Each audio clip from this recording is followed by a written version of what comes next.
എന്റെ കൂടെ നിൽക്കുന്ന നിങ്ങളെ രണ്ടുപേരെയും പാർട്ടി സെക്രട്ടറി സ്ഥാനത്ത് നിന്ന് മാറ്റിയിട്ടുണ്ടെങ്കിൽ തിരിച്ച് ജനറൽ സെക്രട്ടറി ആയിട്ട് അവരോധിക്കും ഞാൻ. ഇതൊക്കെ ആ മുഖ്യമന്ത്രി അവരാച്ചന്റെ പണിയാ. ഉടനെ ഒരു തീരുമാനം എടുത്തേ പറ്റൂ. വളരെ ശരിയാണ്. ഇങ്ങനെ പോയാൽ മേനോൻ സാറിനും ദിവാരൻ സാറിനും മന്ത്രി എന്ന പദവി മാത്രമേ കാണൂ. അധികാരം മുഴുവൻ മുഖ്യന്റെ കയ്യിൽ. ഇത് നമ്മുടെ ഗ്രൂപ്പിനെ ഒതുക്കാനുള്ള ശ്രമമാണ്. ഇപ്പം തന്നെ എന്റെ വകുപ്പിൽപ്പെട്ട എല്ലാ കോർപ്പറേഷൻ ചെയർമാൻമാരോട് രാജിവെക്കാൻ പറഞ്ഞിരിക്കുക മുഖ്യമന്ത്രി.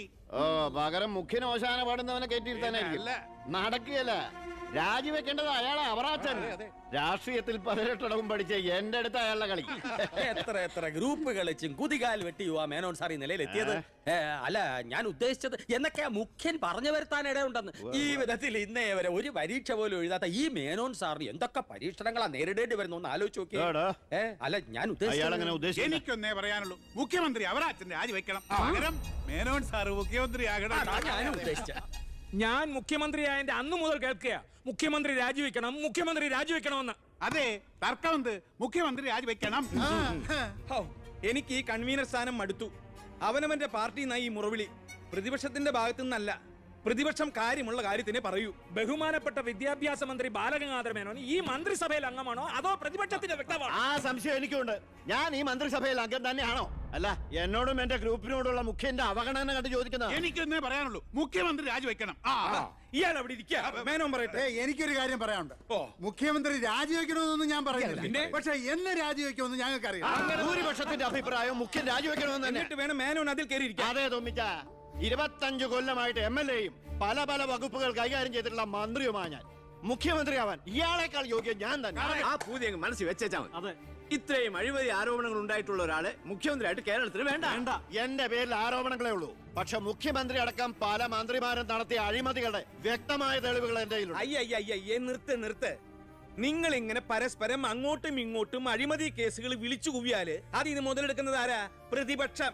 ഇനി ഒരൊറ്റ തവണ പ്രതിപക്ഷം അധികാരത്തിൽ വന്നാ കേരളം ബംഗാള് പോലെ ആവും. താഴെ ഇറക്കാൻ പറ്റിയെന്ന് വരില്ല.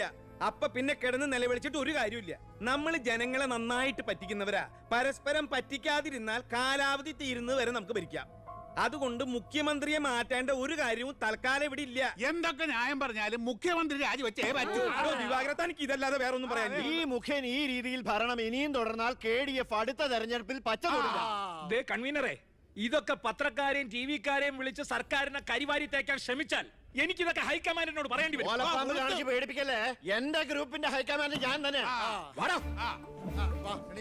അവറാജ, അധികകാലം മുഖ്യമന്ത്രി കസേരയിൽ സുഖമായിട്ട് ഇരിക്കാമെന്ന് കരുതണ്ട. മുഖ്യമന്ത്രിയെ കൊണ്ട് രാജിവെപ്പിച്ചേ ഞാൻ അടങ്ങും.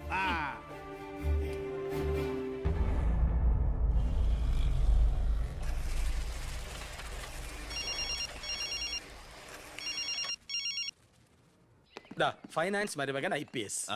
എന്താ നീ ഉടൻ ദിവാകരന്റെ ഗസ്റ്റ് ഹൗസിൽ എത്തണം. ഓ, ഉടനെ എത്തിക്കോളാം. രഞ്ജി, പണം കൊടുത്ത് ലോക്കറി വേ. ശരി. അല്ല, നിങ്ങൾ ബസ് ഓണേഴ്സും തൊഴിലാളിയും തമ്മിൽ ഒരു പരസ്പര വിട്ടുവീഴ്ചയ്ക്ക് തയ്യാറായില്ലെങ്കിൽ ഈ സമരം ഒത്തീർപ്പാക്കാൻ പറ്റുമെന്ന് എനിക്ക് തോന്നുന്നില്ല. Excuse me. കളക്ടർ മരുമകൻ IAS. ഹലോ. ഞാൻ ഗസ്റ്റ് ഹൗസിലുണ്ടാവും. ശരി സാർ, ഞാൻ വരാം. അപ്പൊ ഈ ചർച്ച തൽക്കാലം ഇവിടെ അവസാനിപ്പിക്കാം. നിങ്ങൾ പരസ്പരം ഒരു ധാരണയിലെത്തിയ ശേഷം എന്നെ അറിയിക്കൂ. ഓക്കെ? മുഖ്യനെ മാറ്റാൻ എന്റെ കൂടെ നിൽക്കാമെന്ന് വാക്ക് തന്നതാ തൊമ്മൻ ചാക്കോ. താൻ ആരോണം ഉന്നയിച്ചാൽ മതി, ഞാൻ പിന്തുണച്ചോളാമെന്ന് പറഞ്ഞിട്ട് എന്നിട്ടിപ്പം മീറ്റിംഗിൽ മുഖ്യന് വേണ്ടി വാദിച്ചിരിക്കുന്നു. അല്ലെങ്കിൽ അവരാച്ചൻ ഒഴിഞ്ഞു പോയനെ. നായി നടന്നോണ്ട് ഒരു കാര്യമില്ല, നായ്ക്ക് ഇരിക്കാനോട്ട് നേരമില്ല എന്ന് മുഖ്യം പറയുന്ന ഞാൻ ഉദ്ദേശിച്ചത്. മേനോ സാറ് മുഖ്യമന്ത്രിയാവുമെന്ന് ഞാൻ വെറുതെ സ്വപ്നം കണ്ടു. എല്ലാം കൈവിട്ട് പോയില്ലേ? ഇല്ല ജോസ്പേട്ട, കൈവിട്ടു പോയി എന്ന് കരുതിയ പലതും നമ്മൾ വെട്ടിപ്പിടിച്ചെടുത്തിട്ടുണ്ട്. ജോസ്പേട്ടന്റെ സ്വപ്നം ഫലിക്കും.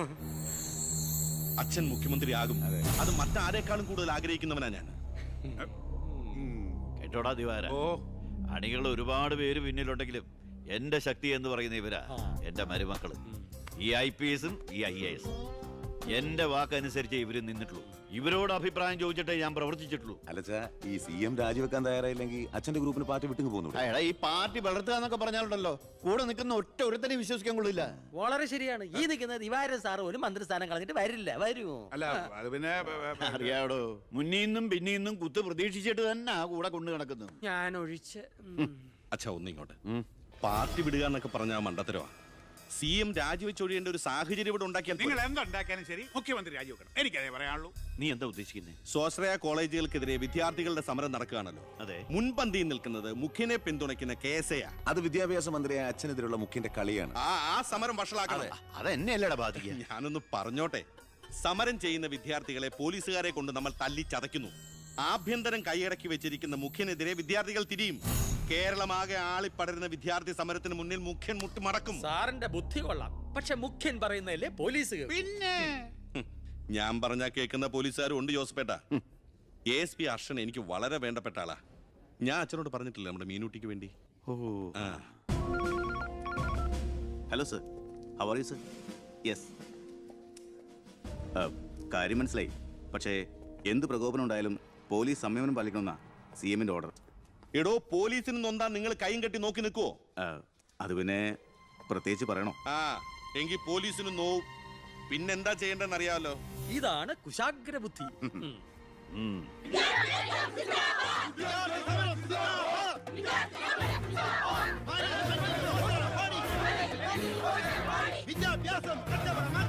നിയമം കയ്യിലെടുത്ത് പൊതുജീവിതം സമർപ്പിക്കാൻ ആരും ശ്രമിക്കരുത്. Go back. I repeat, ദയവായി പിന്നിൽ പോവുക. വിദ്യാർത്ഥി സമരം സിന്ദാബാദ്. Police go back. Police go back. Police go back. Police go back. Police go back. Police go back. Police go back.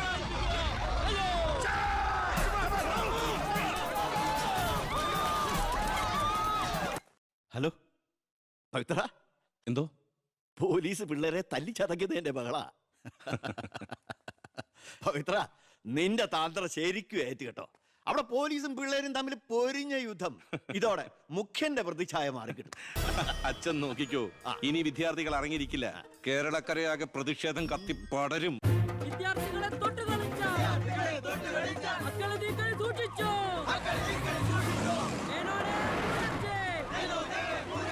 തന്നെ ഞങ്ങൾ എടുത്തോളാം.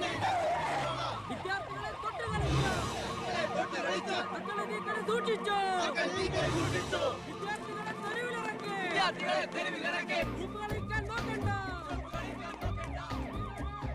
സർ, യൂത്തിൽ ഇങ്ങനെ പ്രതിഷേധയാതെയാണ് നമുക്ക് റൂട്ടൊന്ന് ഡൈവേർട്ട് ചെയ്താൽ. ഇതിനാ അല്ല, എടോ, മന്ത്രിയെ പ്രൊട്ടക്ട് ചെയ്യാൻ കഴിഞ്ഞില്ലേ പിന്നെ നിങ്ങൾ എന്തിനാ മുന്നിൽ പിന്നിൽ നടക്കണം? അവരെ പിടിച്ച് മാറ്റോ. Yes sir. ഗ്രൂപ്പ് തർക്കം പരിഹരിക്കാൻ കേന്ദ്ര നിരീക്ഷകൻ എത്തിയ ദിവസം കൊള്ളാം. എല്ലാം നേരിട്ടുണ്ട്, മനസ്സിലാക്കട്ടെ. പ്ലീസ് നിർത്തൂ പ്ലീസ്. ദയവേത് നിങ്ങൾ പിരിഞ്ഞു പോകണം, അല്ലെങ്കിൽ മന്ത്രിയെ പോകാൻ അനുവദിക്കും. മേനോനെ മൂരാച്ചേ രാജിവെച്ചു പുറത്തു പോകും. ആ വണ്ടി ഇടറോ. വണ്ടി ഇവിടെ വരട്ടെ. ആ കടന്നു വരുന്ന ആളത്ര ശരിയല്ല.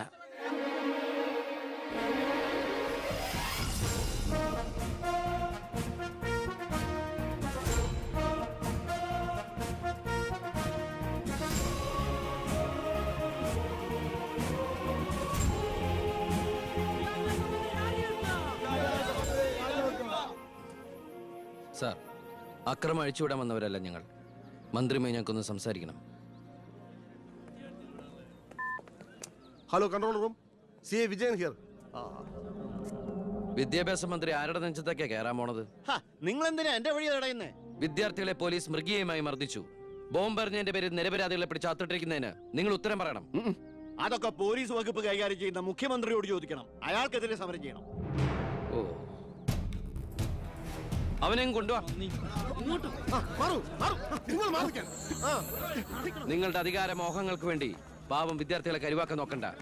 ബഹുമാനപ്പെട്ട വിദ്യാഭ്യാസ മന്ത്രി ഉദ്ദേശിച്ച പോലെ ഇതിന്റെ പേരിൽ ഒരു വിദ്യാർത്ഥി സംഘടനയും സമരം ചെയ്യില്ല, അക്രമങ്ങൾ അഴിച്ചുവിടില്ല. അവരെല്ലാം തിരിച്ചറിഞ്ഞു കഴിഞ്ഞു. ഇവനാണ് പോലീസിന് നേരെ ബോംബെറിഞ്ഞവൻ, 3rd റേറ്റ് ഗുണ്ട വിക്ടർ സാമുവൽ. മന്ത്രി പറയണം ഇവൻ ഏത് കോളേജിലാണ് പഠിക്കുന്നതെന്ന്. ചക്കിന് വെച്ചത് കൊക്കിന് കൊണ്ടു. സമാധാനപരമായി സമരം നടത്തിയവരുടെ ഇടയിൽ നുഴഞ്ഞു കയറി ബോംബെറിഞ്ഞ് എന്തിനാണെന്ന് ഇവൻ പറയും. ആര് പറഞ്ഞിട്ടാന്ന് ഇവൻ പറയും. കത്തിക്കട കോലം. പെർഫെക്റ്റ് കോലം.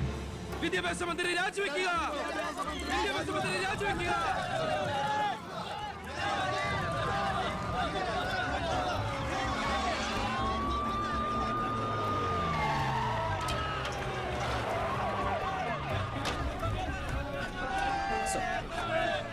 എത്ര നേരം ഈ നടുറോട്ടിൽ കിടക്കുന്നത്? അടിച്ചു മാറ്റം എല്ലാத்தைയും.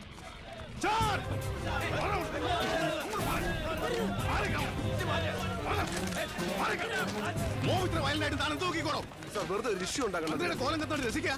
അടിച്ചു ഓടിക്കൊല്ലാതെ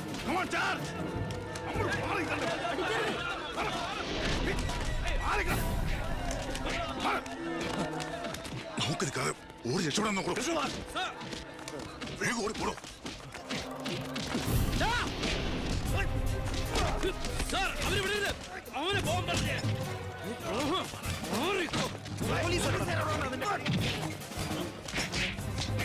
സാർ അവനെ വിടരുത്. അവനെ പോകാൻ പറഞ്ഞേ. ആ പയ്യൻ കൊള്ളാവല്ലോ. അവനെ നാളെ നമ്മുടെ ഇടയിൽ കണ്ടേക്കാം. നല്ല ഉശിര് അല്ലേ? അത് പിന്നെ കാണാതിരിക്കോ? താൻ അറിയോ അയാളെ? അറിയും. ഞങ്ങൾ തമ്മിലൊരു ചെറിയ ബന്ധമുണ്ട്. എന്തു ബന്ധം? എന്റെ ഒരേ ഒരു മോന. ആറ്റുനോറ്റുണ്ടായ ഒരേ ഒരു ഉണ്ണി. അവന്റെ ചോറ് ഇവിടെയും കൂറ് അവിടെയുമാണ്. അവൻ നിൽക്കുന്നത് മുഖ്യന്റെ ചേരിയില്ല, താമസിക്കുന്ന മേനോൻ സാറിന്റെ വീട്ടിലും. ഇവരുടെ വീടാണ് ഒരു വീട്, കുടുംബം ഒരു കോവിൽ.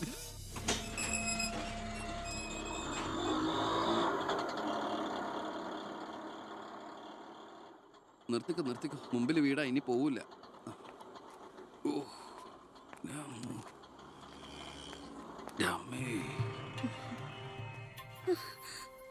അയ്യോ ഇതെന്ത് പറ്റിയടാ? അഴിമതി വീരനും കുടില ബുദ്ധിശാലിയുമായ ഒരു മൂരാജി മന്ത്രിക്കെതിരെ ശബ്ദമുയർത്തിയതിനും അങ്ങേരുടെ കോലം കത്തിച്ചതിനും പോലീസ് തന്ന സമ്മാനാണിത്. ഏത് മന്ത്രി? നമ്മുടെ വിദ്യാഭ്യാസ മന്ത്രി ഇല്ലേ അമ്മ? അത് നിന്റെ അച്ഛനല്ലേ?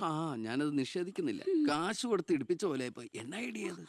അയ്യോ ഏട്ടാ ഇത് എന്ത് പറ്റി?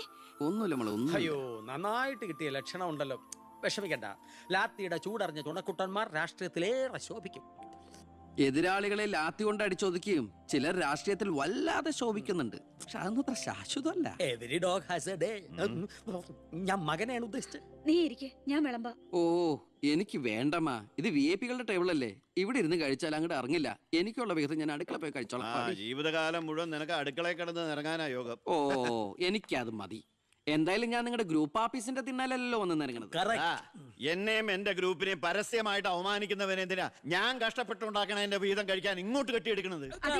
മക്കള് കഴിക്കുന്നതിന്റെ കണക്ക് പറയാ. ഞാൻ പറയൂടി, രാവിലെ ഇറങ്ങുമല്ലോ കഞ്ഞിമുക്കിയ ഡ്രസ് ഇട്ടുണ്ട്, അതിനും വേണം എന്റെ ചക്രം. അതെ, എല്ലാം സർക്കാരിനെ വെട്ടിച്ചുണ്ടാക്കുന്നതല്ലേ? സർക്കാരിന്റെ കാശ് എന്ന് പറയുന്നത് ജനങ്ങളുടെ കാശാ. അതിലെനിക്കും അവകാശമുണ്ട്. നീ അടുക്കളയിലേക്ക് പോയി ഭക്ഷണം കഴിക്കും. ഉപദേശിക്കുകയാണെന്ന് കരുതരുത്. ജീവിതത്തിന് ഒരു ലക്ഷ്യമൊക്കെ ഉണ്ടാവും. എന്നിട്ട് ആ ലക്ഷ്യത്തിന് വേണ്ടി പരിശ്രമിക്കണം. നല്ല ഉപദേശം. ഇരിക്കുന്ന ആളോട് ചെന്ന് പറയും. പോത്തിനോടാണോ വേദം ഓതുന്നത്? ഞാൻ ഇത് ഉദ്ദേശിച്ചത് മകനെയാ. അച്ഛനെ ഉദ്ദേശിച്ചാലും വലിയ കുഴപ്പമൊന്നുമില്ല. നിങ്ങളൊന്നും മിണ്ടാതിരിക്കെ. അച്ഛൻ അവന് വഴക്ക് പറയുന്നതിൽ എന്താ തെറ്റ്? അവന് ഞങ്ങളുടെ കൂടെ നിന്നൂടെ? എവിടെ നിൽക്കാനാ? എനിക്കെതിരെ ആഞ്ഞടിക്കാൻ ആ മുഖ്യനവനെ കരുവാക്കിയിരിക്കുക. ഞാൻ നിഷേധിക്കുന്നു. ഇവൻ എന്റെ മോൻ തന്നെയാണോ അതോ മുഖ്യറ്റം? ആ ചോദ്യം ലക്ഷ്മി തീറ്റ കഴിഞ്ഞ് ഇറങ്ങി പോടുന്നു. നിങ്ങൾ ആരായിരുന്നു? നിങ്ങൾ അന്ന് പോയതിനു ശേഷം ജോസഫ് ഒന്ന് പറഞ്ഞപ്പോഴാ ഞാൻ കാര്യങ്ങളൊക്കെ അറിഞ്ഞത്. അറിഞ്ഞപ്പോ എന്തുമാത്രം വിഷമിച്ചു. മോളോടും മോളുടെ അമ്മയോടും അറിഞ്ഞോ അറിയാതെയോ ഞാൻ മോശമായി പെരുമാറിയിട്ടുണ്ടെങ്കിൽ ഈ അമ്മയോട് ക്ഷമിക്കണം. എന്തിനാ അങ്ങനൊക്കെ പറയണേ? അമ്മ ഞങ്ങളോട് ഒരു തെറ്റും ചെയ്തിട്ടില്ല. അമ്മേ, ഒരു വണ്ടി കുട്ടികളുടെ അമ്മ അല്ല ടീച്ചർ. പെങ്ങളെന്താ ഇവിടെ? ഉണ്ണി, നിനക്ക് ഇവിടെ മനസ്സിലായോ? നമ്മുടെ വീട്ടിൽ പണിക്ക് നിന്ന ദേവകിയുടെ മോള.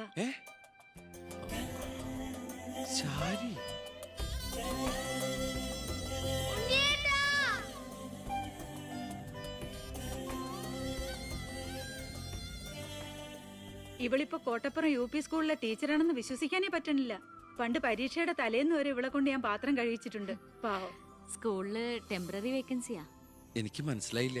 ടെമ്പററി എന്ന് പറഞ്ഞാ 6 മാസത്തേക്ക്. അതല്ല, എനിക്ക് ഇന്നലെ കണ്ടിട്ട് മനസ്സിലായില്ല. പക്ഷെ എനിക്ക് കണ്ടപ്പോ തന്നെ മനസ്സിലായി. Law college union chairman, youth വിങ്ങിന്റെ ജില്ലാ സെക്രട്ടറി എന്നൊക്കെ പറഞ്ഞ് പത്രത്തിൽ ഇടയ്ക്കിടയ്ക്ക് ഫോട്ടോ വരാറുണ്ടല്ലോ. B. കൃഷ്ണകുമാർ. അല്ല, എന്താ ഇവിടെ ഇപ്പൊ ഇങ്ങനെ ഒരു സർപ്രൈസ് ആയിട്ട്? ഞാൻ മിനിസ്റ്റർ ഒന്ന് കാണാൻ വന്നതാ. ഞങ്ങളുടെ സ്കൂളിലും പരിസരത്തൊന്നും കുടിവെള്ളം ഇല്ല. ഓ, അപ്പൊ കിണറാണ് ആവശ്യം. അതിന് അച്ഛൻ മതിയാവോ? അച്ഛനെല്ലാം കൊളാക്കിയാണ് ശീലം. ഇവൻ അച്ഛനെ കുറിച്ച് പറയാൻ കിട്ടുന്ന ഒരവസരവും പാഴാക്കില്ല. അത്രയ്ക്ക് ഒരുമയാ രണ്ടുപേരും തമ്മിൽ. എന്നിട്ട് കിണറിന്റെ പ്രശ്നമൊന്നുമല്ല. ഇവിടുത്തെ കോള കമ്പനി അടുത്തുള്ളതുകൊണ്ടാ സമീപ പ്രദേശങ്ങളിലൊന്നും വെള്ളമില്ലാത്തെന്ന് ആളുകൾ പറയുന്നത്. ഉള്ള വെള്ളത്തിലാണെങ്കിൽ വിഷാംശവും. ഇപ്പോ ഏതോ പുതിയ പ്ലാന്റ് ആ കമ്പനിക്കാര് തുടങ്ങാൻ പോവാന്ന്. അതോടി വന്നാ ഈ നാട് കൊടും വരൾച്ചയിലായിരിക്കും. അതൊന്ന് തടയണം. വർത്തമാനത്തിനിടയില് എന്റെ അമ്മ ആരോടോ പറഞ്ഞൊരു വെറുവാക്കിന്റെ പുറത്താ ഈ വീടും ഞങ്ങളും തമ്മിലുള്ള ബന്ധം നാട്ടുകാരറിഞ്ഞത്. അതോടെ എല്ലാരും ഒപ്പിട്ട് നിവേദനം കൊടുക്കേണ്ട ജോലി എന്റേതായി. കൂടെ വന്നവരവിടെ മുൻവശത്ത് നിൽക്കുന്നവര്. കയ്യില് കാശ് എത്രയുണ്ട്? കാശോ? എന്റെ അച്ഛനായതുകൊണ്ട് പുകഴ്ത്തി പറയല്ല. ഭയങ്കര അഴിമതി വീരനാ. കോള കമ്പനിക്കാർ കൊടുത്തതിനേക്കാൾ കൂടുതൽ കൊടുക്കാനുണ്ടെങ്കിൽ കാര്യം എളുപ്പമാവും. അനാവശ്യം പറയാതെടാ. മോളുടെ കാര്യം ഞാൻ പോയി ഇവന്റെ അച്ഛനോട് പറഞ്ഞിട്ട് വരാം. ശരി.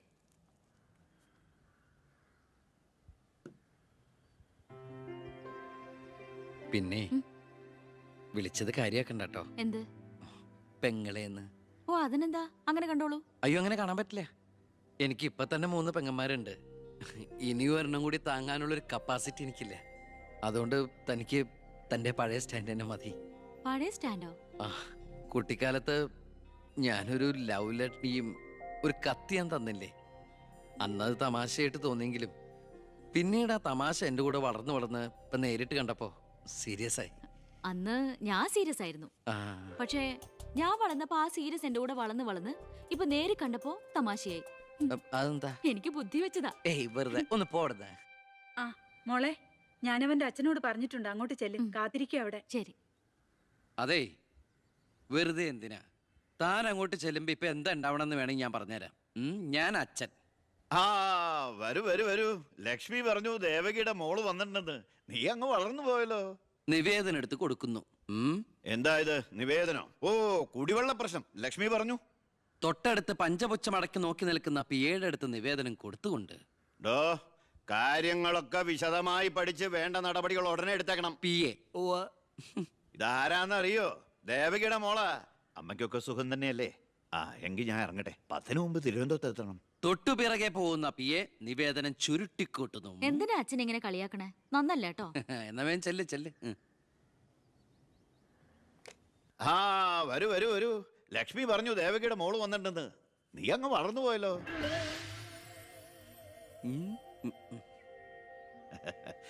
എന്താ ഇത് നിവേദനം? ഓ കുടിവെള്ള പ്രശ്നം അല്ലേ? ലക്ഷ്മി പറഞ്ഞു ഡോ കാര്യങ്ങൾ വിശദമായി പഠിച്ച് വേണ്ട നടപടികൾ ഉടനെ എടുക്കാൻ പറഞ്ഞേക്കണം. ഇതാരാന്നറിയോ? ഇല്ല. നമ്മുടെ ദേവകിയുടെ മോളാ. ആണോ? വീട്ടിൽ അമ്മയ്ക്കൊക്കെ സുഖം തന്നെയല്ലേ? ആ എന്താ ഞാൻ ഇറങ്ങട്ടെ. 10 മുമ്പ് തിരുവനന്തപുരത്ത് എത്തണം. 2 തറക്കല്ലൊരു നാടമുറി. ഇപ്പൊ എങ്ങനെയുണ്ട്? മന്ത്രിയുടെ വഴിക്കൊന്നും കാര്യങ്ങൾ നടക്കില്ല, നടത്തില്ല. നമുക്കൊരു കാര്യം ചെയ്താലോ? കളക്ടറേറ്റ് വഴി ഒന്ന് മൂവ് ചെയ്യാം. വാ.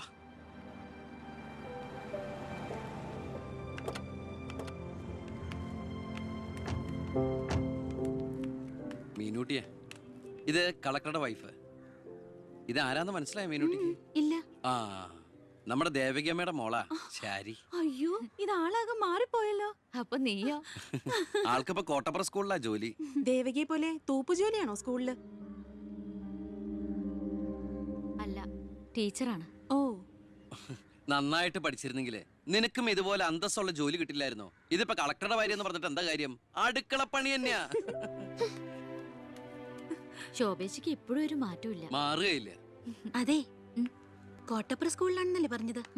അവിടെ ജയപ്രസാദ് പേരിൽ ഒരു മാഷിനെ അറിയോ? കവിതയൊക്കെ എഴുതാറില്ല. അറിയാം. ആള് വിചാരിക്കും പോലെ നല്ലാട്ടോ, ഭയങ്കര ബ്രില്യന്റാ. കോളേജിൽ എന്റെ സീനിയർ ആയിരുന്നു. ഒന്നും നിർത്തടി. ഒരാളെ കിട്ടിക്കഴിഞ്ഞ അപ്പ കൊന്നോളും. ഇങ്ങനെ ഒരു കത്തി. പോയട്ടെ.